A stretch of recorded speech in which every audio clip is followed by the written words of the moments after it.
நீலகிரி மாவட்டம் கோத்தகிரி பகுதியில் வெளுத்து வாங்கிய கனமழையின் காரணமாக ஆற்றில் வெள்ளப்பெருக்கு ஏற்பட்டு விளைநிலங்கள் சேதமடைந்துள்ளது. கூடுதல் தகவல்களை செய்தியாளர் சூரிய நாராயணன் வழங்கிட கேட்கலாம். சூரிய நாராயணன், வணக்கம். தொடர்ந்து நிலவரத்தை பதிவு செய்க. வடகிழக்கு பருவமழை தமிழகத்தில் தீவிரமடைந்து வரும் நிலையில் நீலகிரி மாவட்டத்தில் பல்வேறு இடங்களில் பரவலாக பலத்த மழை பெய்து வருகிறது.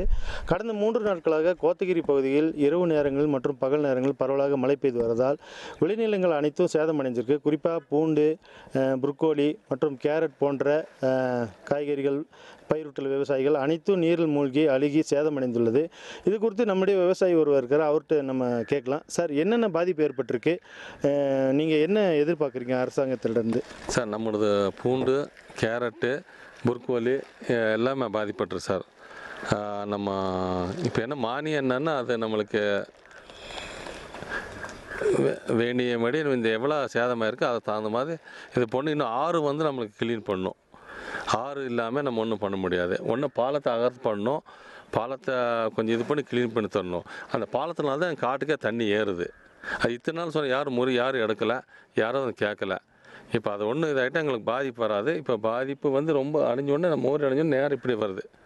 வேறு ஒன்றும் பண்ண முடியல. இதுக்கு அரசாங்கம் ஏதோ எங்களுக்கு மானியம் தர மாதிரி கேட்டுக்கொள்ளிக்கிறோம். விவசாயிகள் கூறுகையில் இந்த பாலத்தை முறையாக தூர்வாரி செய்து தர வேண்டும் என்றும், குறிப்பாக இழப்பீடுக்கு மாவட்ட நிர்வாகம் சார்பில் ஒரு இழப்பீடு வழங்க வேண்டும் என்று விவசாயிகள் தெரிவித்துள்ளனர். தந்தி டிவி செய்திகளுக்காக கோத்தகிரிலிருந்து செய்தியாளர் சூரிய நாராயணன்.